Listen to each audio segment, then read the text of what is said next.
Hello everyone and welcome back to my channel Miracle Learning. So let us continue with the solution, explanation as well as analysis of questions from UGC NET Public Administration June 2020 exam जो कि नवंबर के month में हमारा करवाया गया. So we have already done the first 35 questions of the subject paper, that is the paper of public administration, and we will continue the solution and explanation of the next 5 questions, that is question number 36 to question number 40, and the order of these questions can vary from set to set, right? So let's begin. Okay, so first question for today, that is question number 36, is which among the following statements is not correct about Gram Sabha according to the 73rd Constitutional Amendment Act? तो 73rd Constitutional Amendment Act के according ग्राम सभा के बारे में कौन सी statement जो है सही नहीं है? So let us have a look at the options. Number 1, it gave a constitutional status to its grassroots institution. तो क्या इसने इसको कॉन्स्टिट्यूशनल स्टेटस दिया? यस, बिल्कुल दिया. तो ये स्टेटमेंट आपकी सही है, तो ये आपका आंसर नहीं हो सकती. 2 meetings of this institution here refers to Gram Sabha. This institution जहां पे है वो किसकी बात कर रहा है? ग्राम सभा की बात कर रहा है. तो 2 meetings of Gram Sabha in a month must be called compulsorily, otherwise the post of sarpanch will be declared vacant. कि आपको एक मंथ में कम से कम 2 मीटिंग्स होनी चाहिए ग्राम सभा की, जरूरी है, ये कंपल्सरी है. अगर नहीं होती है तो जो सरपंच की सीट है, जो पोस्ट है, that will be declared as vacant. Third is it assists the panchayat of its area in the execution of various rural development scheme. तो it यहाँ पे again refers to ग्राम सभा. तो ग्राम सभा जो है वो असिस्ट करती है पंचायत को अपने एरिया में जो है उसमें, कि वो अलग अलग जो रूरल डेवलपमेंट स्कीम्स है उनको एग्जीक्यूट करे. तो क्या ये सही है कि नहीं है? ये बिल्कुल हमारा सही है. ग्राम सभा का काम ही ये होता है. Last is the gram panchayat secretary is the secretary of it as well. तो जो ग्राम पंचायत का जो सेक्रेटरी है वही ग्राम सभा का जो सेक्रेटरी होता है. तो ये स्टेटमेंट भी आपकी सही है. तो स्टेटमेंट कौन सी सही नहीं है? That is statement number 2. Right? So basically what is Gram Sabha? According to 73rd Constitutional Amendment Act, all the people who are above 18 years of age and their names, they're eligible to vote, that means, and their names are registered in the electoral roll of that particular area constitute the Gram Sabha. तो सारे के सारे, तो अगर आप किसी ग्राम से belong करते हैं, किसी विलेज से बिलोंग करते हैं, तो आपके क्या आपके विलेज में हर महीने में 2 मीटिंग्स होती हैं और वो भी कंपल्सरी है. तो आप देख सकते हैं कि जो ऑप्शन है ऑल अपने आप में बहुत एक्सट्रीम है. और अगर 2 मीटिंग नहीं होंगी पूरी की पूरी ग्राम सभा, मतलब सारे विलेज एडल्ट्स की, तो आपकी जो पोस्ट है सरपंच की वो वैकेंट हो जाएगी. तो ऐसा नहीं होता है. एक्सट्रीम स्टेटमेंट है, अगर आपको नहीं भी पता तो आप कर सकते थे. राइट? तो option number 2 is correct. Question is from state and local administration, 73rd constitutional amendment act जो है वो टॉपिक है. Next is match list list 1 with list 2. Again the question is from state and local administration और आपका 73rd and 74th constitutional amendment act से आपका question है. एक तरफ आपको आर्टिकल्स दिए हैं और एक तरफ आपको कुछ बॉडीज के नेम दिए हुए हैं, आपको मैच करना है. राइट? सो कॉन्स्टिट्यूशनल बॉडीज कौन कौन सी हैं? State election commission, state finance commission, district planning committee and metropolitan committee. List 2 में क्या है? Article 243I, article 243K, article 243(2)D and article 243 this is ZD, sorry, okay, Z आएगा जिसको हम Z भी बोलते हैं. तो 243ZD एंड 243ZE. ओके, तो ये हमारे आर्टिकल्स हैं.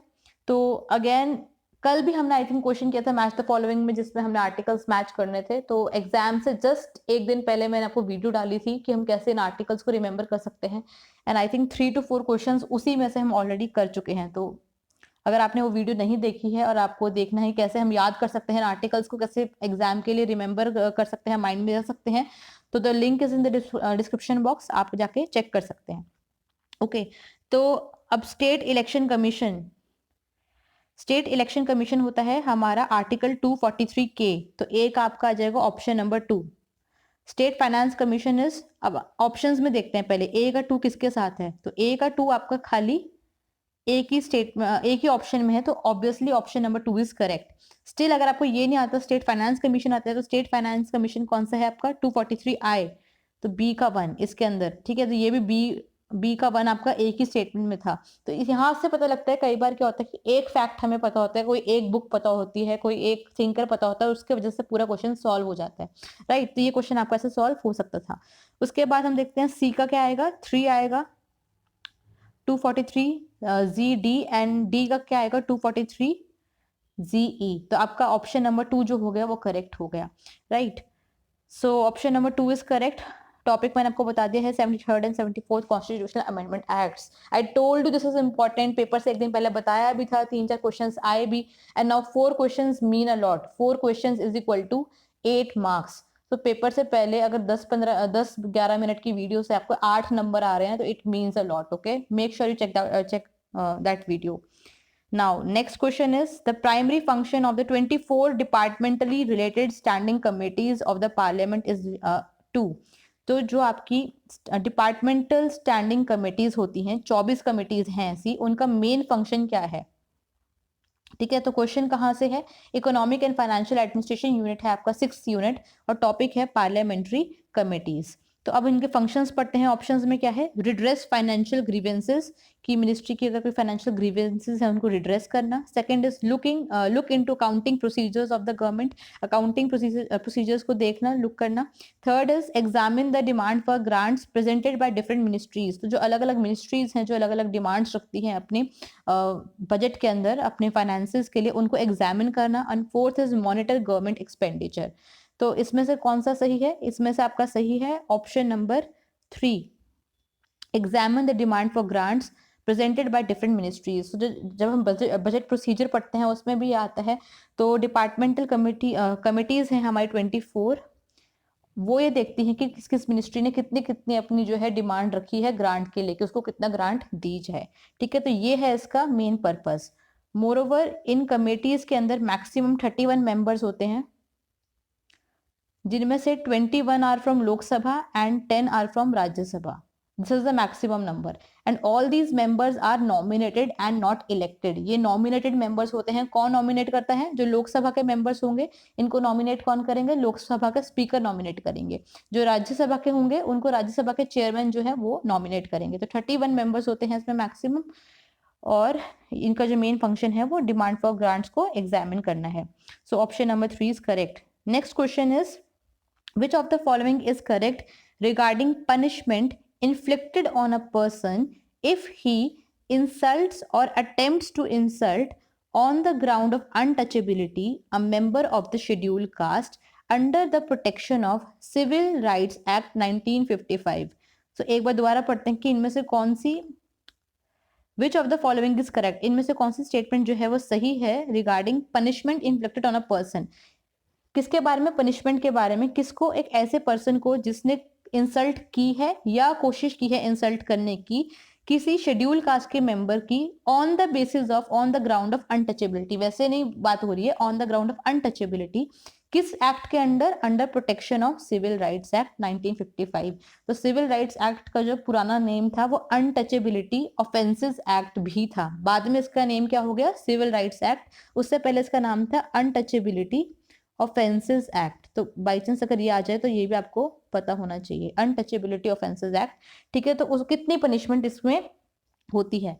First is maximum 1 month imprisonment with or without fine, maximum 3 months imprisonment with or without fine, maximum 6 months imprisonment with or without fine, and last is maximum 1 year। ठीक है, तो यहाँ पर duration change हो रही है option में 1 month, 3 months, 6 months and 1 year।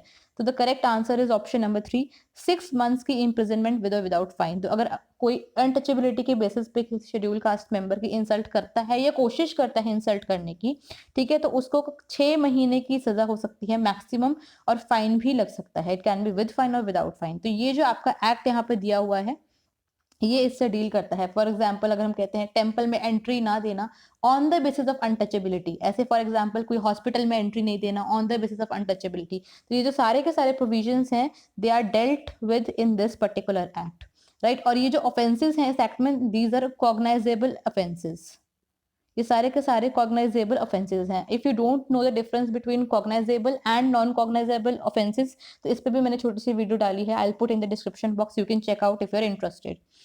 Okay, तो ऑप्शन नंबर 3 जो हो गया करेक्ट हो गया। Unit is social welfare administration, जो आपका 7th यूनिट है, उसमें जो प्रोविजंस हैं for schedule caste and schedule tribes, उसमें से आपका क्वेश्चन आया है।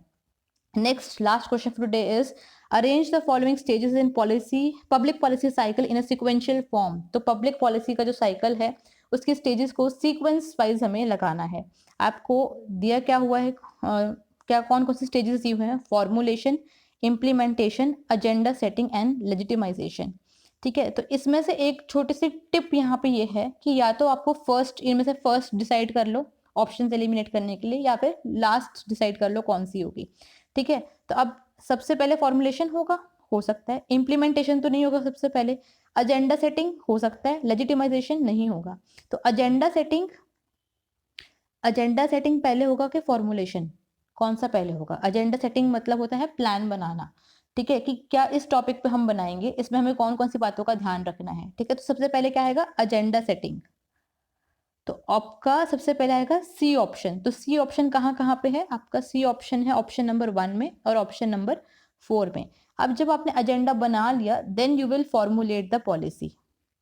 ठीक है, तो सी के बाद आपका आना चाहिए ए। तो सी के बाद ए कौन सा है? ऑप्शन 4 में। तो यहीं से आपका करेक्ट आंसर आ गया option number 4। Right, option number 4 जो है आपका यहाँ से करेक्ट आ गया। उसके बाद क्या आएगा?